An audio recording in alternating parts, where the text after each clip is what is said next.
하루 한 장 시작하도록 하겠습니다. 기도하겠습니다. 하나님, 주의 보혈을 의지하여 나아갑니다.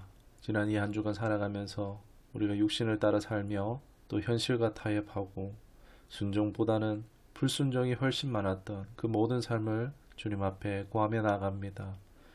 늘 실수하고 넘어지며 반복되어지는 죄된 삶이지만 뻔뻔하지만 나의 살 길 주님밖에 없사오니 주님 용서하여 주시옵시고 나를 받아 안아 주시옵소서.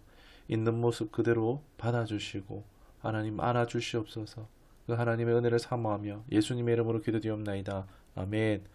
오늘 함께 하실 말씀은 여호수아 16장입니다. 영상을 통해서 보도록 하겠습니다. 요셉 자손이 제비 뽑은 것은 여리고 샘 동쪽 곧 여리고 곁 요단으로부터 광야로 들어가 여리고로부터 베델 산지로 올라가고 베델에서부터 루스로 나아가 아렉 족속의 경계를 지나 아다롯에 이르고 서쪽으로 내려가서 야블렛 족속의 경계와 아래 베토론과 게세레까지 이르고 그 끝은 바다라. 요셉의 자손 므낫세와 에브라임이 그들의 기업을 받았더라. 에브라임 자손이 그들의 가족대로 받은 지역은 이러하니라. 그들의 기업의 경계는 동쪽으로 아다롯 아달에서 윗 베토론에 이르고 또 서쪽으로 나아가 북쪽 믹무다에 이르고 동쪽으로 돌아 다아낫 실로에 이르러 야누아 동쪽을 지나고 야누아에서부터 아다롯과 나아라로 내려가 여리고를 만나서 요단으로 나아가고 또 타푸아에서부터 서쪽으로 지나서 가나 시내에 이르나니 그 끝은 바다라.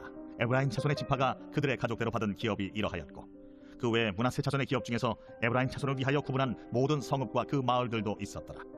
그들이 게셀에 거주하는 가나안 족속을 쫓아내지 아니하였으므로 가나안 족속이 오늘까지 에브라임 가운데에 거주하며 노역하는 동이 되니라. 아멘. 가나안 땅 분배에서 이 장자인 유다 지파가 어제 했었고 이제 그 다음으로 언급하는 지파가 요셉의 자손인 에브라임과 므낫세의 지파를 다루고 있습니다.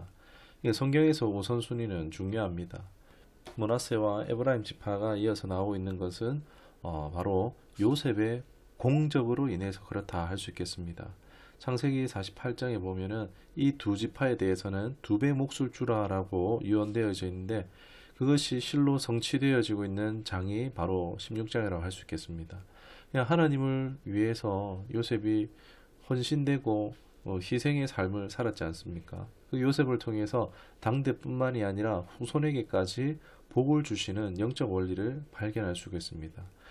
순서에 대한 부분을 좀 더 생각해 봤으면 좋겠는데 우리가 좀 적용했을 수 있는 부분들이 선조인 요셉의 삶을 생각해 볼 때 요셉은요 세상에 물들지 않았습니다. 보디발 장군의 집에서 가정총무로 있을 때 아무도 보지 않습니다. 마음대로 할 수 있습니다. 그럼에도 세상의 방법을 선택하지 않았죠. 세상에 물들지 않았습니다.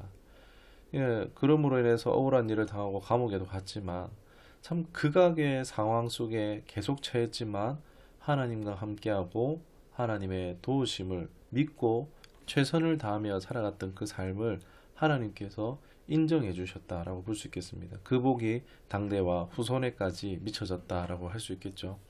예, 세상 사람들은 어떻게 살아갑니까? 결과를 생각하면서 그 결과를 향해서 달려가지만 성도에게 있어서는 과정이 중요하다. 과정이 잘 되면 결과는 하나님이 주신다는 것입니다. 결과는 내가 만들어내는 것이 아니라는 것입니다. 성도는 결과가 목적으로 살면 안 됩니다. 오히려 과정이 목적이 되어야 합니다. 어떤 과정을 걸어갈 것인가 그 과정을 인정하시는 하나님이 계시기 때문에 그 하나님의 뜻대로 따라가는 그 과정, 순종과 동행의 삶이 필요합니다. 하나님을 따라가는 삶이 그렇다고 더 빨리 잘 되고 그렇냐? 그것은 아닙니다.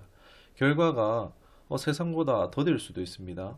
결과가 세상보다 오히려 못할 수도 있습니다. 그러나 하나님께서 그 결과와 그 모든 책임도 하나님이 지시기 때문에 우리가 거기서부터 자유로울 수 있습니다. 결과가 어떻든지 하나님의 그런 보상이 분명 지어진다는 것입니다. 오히려 내가 원하는 결과를 내려놓고 과정에 집중하는 것이 사실 실제로 훨씬 더 편하고 좋습니다. 신앙의 삶의 만족도가 달라진다고 할 수 있겠습니다. 우리가 과정을 중시하는 믿음의 삶을 살아가기 원합니다. 그리고 또 생각해 볼 수 있는 것이 이 요셉의 자손들 두 지파 중에서 에브라임이 동생인데 에브라임을 또 우선순위로 해서 먼저 언급하고 있습니다. 이 요셉의 두 아들을 지금 요셉의 아버지 야곱에게 축복을 받게 하는 장면이 창세기에서 나오게 되어지는데 이 요셉의 장자 므낫세를 오른쪽에 앉혔어요. 야곱의 무릎 오른쪽에 앉히고 에브라임 왼쪽에 앉혔어요. 그런데 야곱이 어떻게 하느냐? 손을 교차해서 오른손을 에브라임의, 왼손으로 장자인 므낫세를 축복하는 것을 볼 수 있습니다.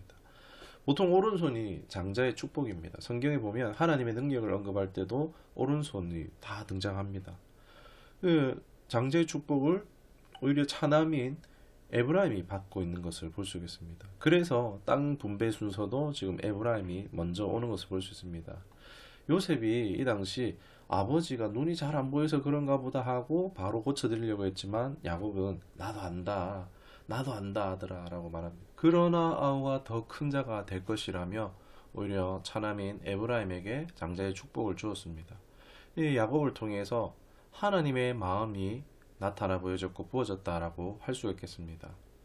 여러분, 하나님의 주권과 섭리대로 야곱은 비록 자신의 눈은 어두웠지만 영안이 열려져서 하나님의 뜻대로 행했다라고 볼 수 있습니다. 이 하나님의 뜻하심들을 보면 사실 우리의 사고방식과는 참 다른 것을 많이 경험하고 느끼게 되어집니다. 우리 일반적인 생각을 깨뜨리십니다. 성경이 말하는 것처럼 하나님의 생각과 우리의 생각은 다릅니다. 이 모든 것들이 철저한 하나님의 섭리에 의한 것이라 볼 수 있는데, 우리 세상에도 보면은 택자와 불택자가 있습니다. 예수님의 십자가 우편과 좌편에도 택자와 불택자가 있습니다. 이것을 사실 우리는 알 수는 없습니다. 누가 택함을 받고 누가 택함을 받지 못했는지 알 수는 없습니다. 우리의 지각으로는 이해할 수 없는 하나님의 뜻. 그러나 중요한 것은 그 하나님의 부르심이 나를 향하고 있다라는 것을, 나를 초대하고 있다라는 것이 참 너무나 감사할 일이죠. 몰랐으면 하마터면 지옥 갈 뻔한 인생인데 참 너무나 감사한 일을 할 수 있습니다.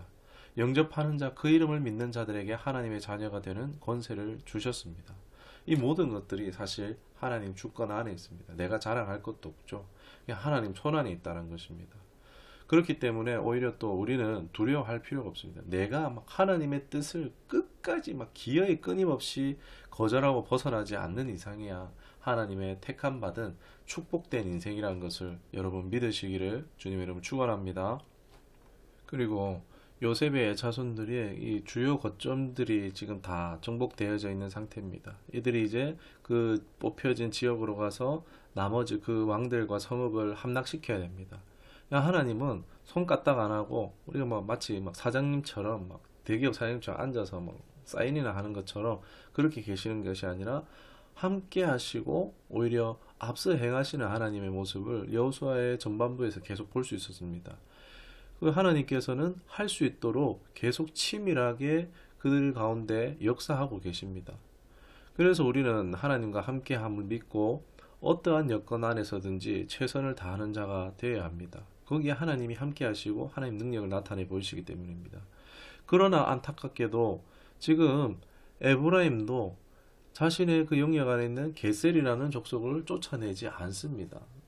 그 이유가 뭐냐 하냐면은 합리적인 이유로 노예 삼는 겁니다. 종 삼는 것입니다. 이거는 가나안 족속을 멸하라는 하나님의 명령에 불순종하는 것입니다. 지금 약간의 이득을 위해서요, 영적인 손해를 보고 있는 것입니다. 좀 더 잘 먹고 잘 살기 위해서, 경제적 이유를 위해서 현실을 택했다라고 볼 수 있습니다. 하나님 말씀대로 살아서는 밥도 못 먹고 살 것 같으니까 현실을 택한 것이죠. 지금 유다 지파 이 여부스 족속을 남겨놓은 것처럼 정복 안 한 것과 마찬가지로 지금 이스라엘에서 가장 큰 영향력을 끼치는 이 두 지파, 유다 지파와 에브라임 지파가 동일하게 순종해서 실패했다는 거에서 참 이제 앞으로 이 가나안 시대의 미래가 불안함의 여지를 발견할 수 있습니다. 실제로 뒤에 가면은 역전됩니다. 게셀이 이제 주인이 되고 이스라엘이 종이 됩니다. 머지않은 미래에 자녀들이 손해를 입습니다. 불행을 자초하는 비참한 결과라고 할 수 있습니다. 가나안의 죄악에 물든 것이죠. 풍습에 물들고 하나님의 진노와 심판을 당하게 되는 원인의 여지를 줬다라는 것입니다. 사사기 2장 20절에서 23절의 말씀을 제가 읽어드리도록 하겠습니다. 여호와께서 이스라엘에게 진노하여 이르시되 이 백성이 내가 그들의 조상들에게 명령한 언약을 어기고 나의 목소리를 순종하지 아니하였은즉 나도 여호수아가 죽을 때 남겨둔 이방 민족들을 다시는 그들 앞에서 하나도 쫓아내지 아니하리니 이는 이스라엘이 그들의 조상들이 지킨 것 같이 나 여호와의 도를 지켜 행하나 아니하나 그들을 시험하려 함이라 하시니라. 여호와께서 그 이방 민족들을 머물러 두사 그들을 속히 쫓아내지 아니하셨으며 여호수아의 손에 넘겨주지 아니하셨더라. 아멘. 왠지 뭐 상반되는 말씀인가 싶기도 한데 하나님이 앞서는 가나안 족속 다 멸하라. 예, 하나님이 내가 너희와 함께하리라 다 멸하자라고 하셔놓고는 지금 사사기에서 보니까는 넘겨주지 않으셨다. 뭔가 상반되는 것 같은데 사실 가나안을 정복하는 거 멸하는 것은요 하나님의 뜻 맞습니다. 그러나 하나님께서 완벽하게 다 해주겠다라고 하신 적이 있습니까? 함께하겠다. 두려워하지 말고 함께하겠다. 행하라고 하셨습니다. 함께하는 게 중요한 것입니다. 이 결과를 하나님 주시는 게 아니라 함께하는 게 여러분 중요합니다.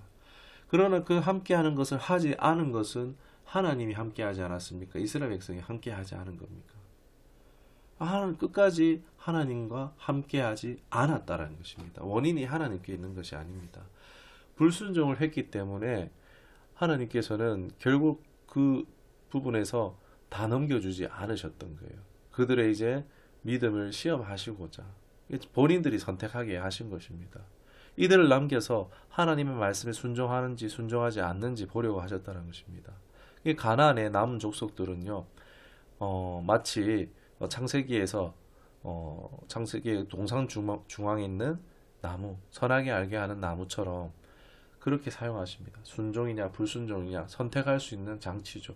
복이냐 저주냐를 선택할 수 있도록 하나님께서 여지를 주시는 것입니다. 자신들이 선택할 수 있도록 복을 선택해서 복을 받든지 저주를 선택해 저주를 받든지 하나님께서 그렇게 말해 주신 것입니다.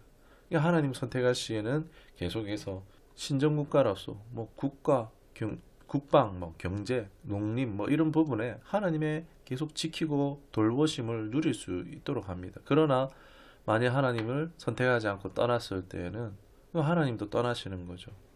네, 하나님을 선택하고 동행할 수 있기를 주님의 이름으로 축원합니다. 오늘 우리의 삶이 사실 하나님만 바라보고 하나님만 완벽하게 섬길 수 있는 환경이면 참 얼마나 좋겠지만 그렇지 않잖아요. 하나님께서 우리 삶 가운데 죄에 빠질 수도 있는 환경들을 허용하셨습니다. 하나님께서 주체는 아니시지만 허락하신 것입니다. 우리 중심이 드러날 수 있도록 스스로 깨닫고 내가 얼마나 연약한 인생임을 깨닫고 돌아올 수 있도록 하나님께서는 이러한 것들을 허락하셨습니다. 죄를 사랑하면 결코 하나님을 선택할 수 없습니다. 억지로 괴로움 가운데 축복을 받기 위해서 어쩔 수 없이 그렇게 신앙생활 할 수도 있습니다. 우리가 여전히 죄를 버리지 않고 하나님을 사랑해야지, 그래서 내가 복 받아야지, 이거 너무 어렵습니다. 먼저 사랑하던 죄, 이것이 얼마나 추하고 더러운 것인지 깨닫고 버리는 것이 필요합니다. 그것이 하나님의 말씀입니다. 말씀을 통해서 죄가 얼마나 더러운 것인지, 나에게 무익하고 유익한지 깨닫게 되십니다. 그렇게 비워져야지 우리가 하나님을 사랑하는 것이 쉽습니다. 내가 사랑했던 모든 건 내려놓고 주님만 사랑할 수 있는 우리가 될 수 있기를 주님의 이름으로 축원합니다. 기도하겠습니다. 하나님, 모든 것이 하나님께로 왔습니다. 하나님께 복을 받았을지라도 복을 걷어차는 어리석은 선택을 우리가 결코 하지 않기를 원합니다. 오늘도 주님을 의지하며 말씀과 기도로 또 주님을 묵상함으로써 예수님께 철석부터 살아가는 그 가운데 주님의 평화를 누리는 은혜가 있게 하여 주시옵소서. 감사드리며 예수님의 이름으로 기도드리옵나이다. 아멘.